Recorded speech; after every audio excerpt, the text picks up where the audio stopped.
Mas vamos começar aqui do jeito que a gente sempre começou, do jeito que a gente sempre falou, dos Estados Unidos. Como que tá lá? Bastante novidades por lá, hein? Principalmente porque as autoridades do Fed reiteraram a visão de que não tem nenhuma pressa em começar a reduzir os juros por lá, né? Eles pontuaram três coisas ali importantes para esse diagnóstico, para essa conclusão, que é um crescimento do PIB muito forte no quarto trimestre, né? Hoje saiu mais uma revisão do PIB e que ficou em 3,2 no trimestre. A segunda coisa é que o mercado de trabalho continua muito resiliente, né? As vagas continuam sendo abertas e o desemprego não cede. Em terceiro lugar, a inflação continua a pressionar lá o índice para os consumidores, né? Então são três pontos muito importantes e que é, esses três pontos se convergindo, né, para uma para uma possível redução da taxa, vai deixar o ambiente mais tranquilo para o Fed iniciar esses cortes aí. A gente tinha aquela primeira previsão lá atrás de um provável início de corte em março, essa já está praticamente descartada, né? Acho que não, a probabilidade é muito baixa de ter algum corte em março. Maio ainda tem uma probabilidade ok, mas como esses três índices continuam bem resilientes, a gente acha que deve demorar um pouquinho ainda para a taxa de juros começar a baixar lá, né? A gente ainda tem, fora esses três, a gente tem indicadores tipo o PMI, que é aquele de compras, né, Índice dos gerentes de dos compras. gerentes de compra. Ele continua acima de 50 no terreno expansionista. Vem um pouco abaixo de janeiro, mas ele ainda está bem alto, né? Tá 50 ponto alguma coisa, Sim. 51,4. E o principal, na verdade, é a política monetária do Fed, ela é restritiva, né? Eles estão com a taxa de juros bem alta, querem secar ali o mercado de dólares, né? Diminuir o crédito ou encarecer o crédito para ele diminuir, para diminuir a pressão sobre a produção e para daí para frente a gente ter uma redução nesses indicadores que eu falei para poder baixar os juros.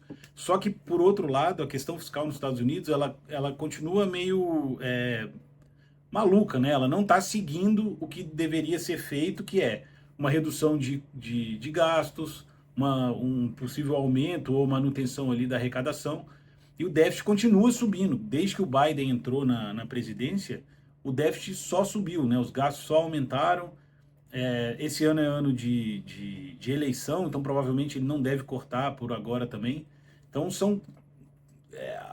parece que o único fator que tem para baixar os juros é a vontade do Fed, porque todos os outros indicadores estão indicando justamente o contrário, né? Que a taxa deve ficar nesse patamar aí. Também a gente não acha que deve ter alguma pressão para subir os juros, né? Acho que essa aí vai ser mais difícil ainda. Está bem descartada, né? Pelo menos nas apostas não passa nem É, perto.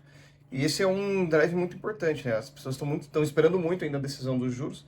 Porque os juros dos Estados Unidos especificamente, ele é o balizador do mundo. Então, todos os países têm títulos do americanos, utilizam ali como referência.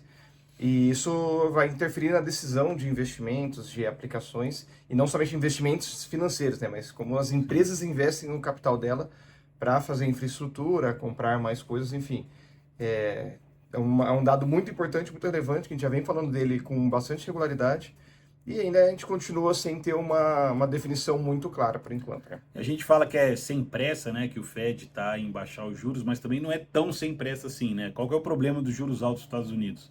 A dívida que eles estão lançando fica mais cara, né?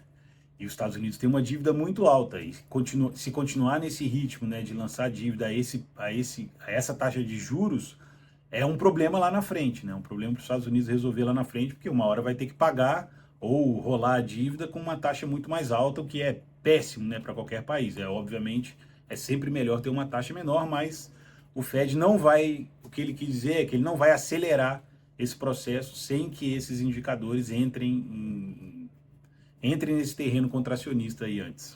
E você errar esse momento de redução dos juros, ele pode passar uma mensagem, né, pior ainda para o mercado, mais do que errar simplesmente o número, é a mensagem que ele vai passar.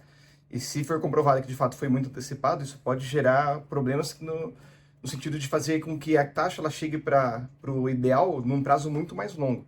Então, tudo isso é milimetricamente medido ali pelo Fed, e estão de olho para poder começar a reduzir essas taxas no momento certo, né? E isso é tão preocupante que não é só os Estados Unidos, né? A Europa também passa por uma situação bem parecida, né, César?